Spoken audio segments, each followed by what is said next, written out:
अनचाही शादी में प्यार 38। ईशा राघव की पास वाली सीट पर बैठी थी। राघव का ध्यान गाड़ी चलाने पर था। ईशा पूरे 24 घंटे बाद राघव को देखती है, इसलिए वो बार बार उसकी तरफ ही देखती रहती है। ईशा को राघव थोड़ा अलग लग रहा था। वो जानती थी राघव रात अस्पताल रहने से यह हालत हो चुकी है, इसलिए वो कुछ नहीं बोलती है। ईशा राघव की तरफ देखकर, राघव जी, आपने कल तो हमें आने को मना किया था, आज अचानक क्या हो गया, सब ठीक है ना? राघव, हाँ, मैं सर हिलाकर, हम ईशा, सब ठीक है। आज राघव ईशा जी ना बोलकर ईशा ही बोलता है, जिसे ईशा का भी ध्यान नहीं जाता है।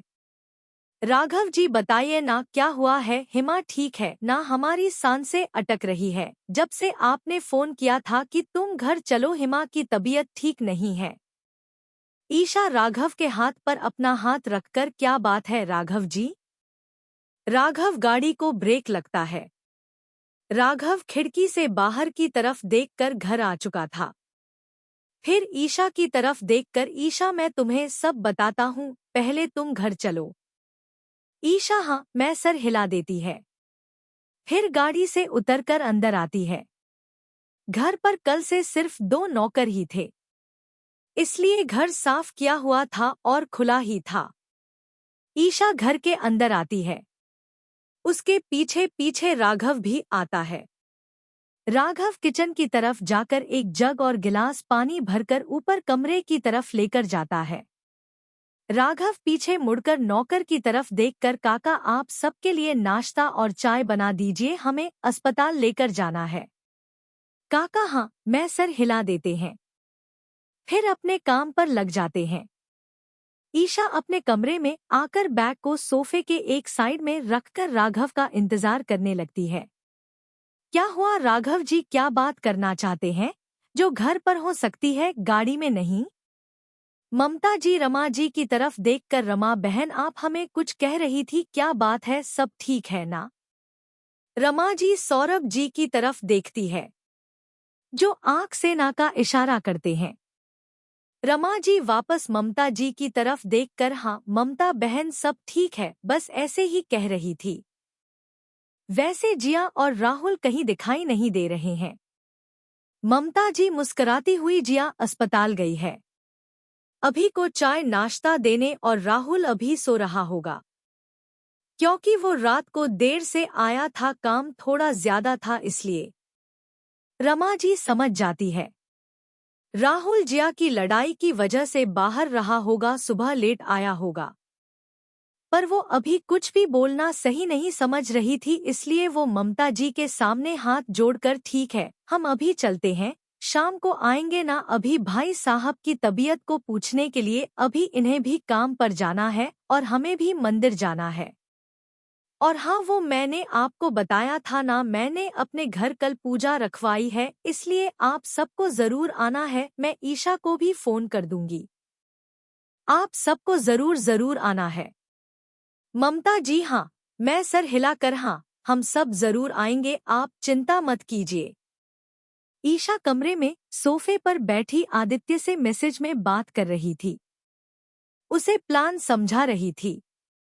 इतने में राघव कमरे में आता है।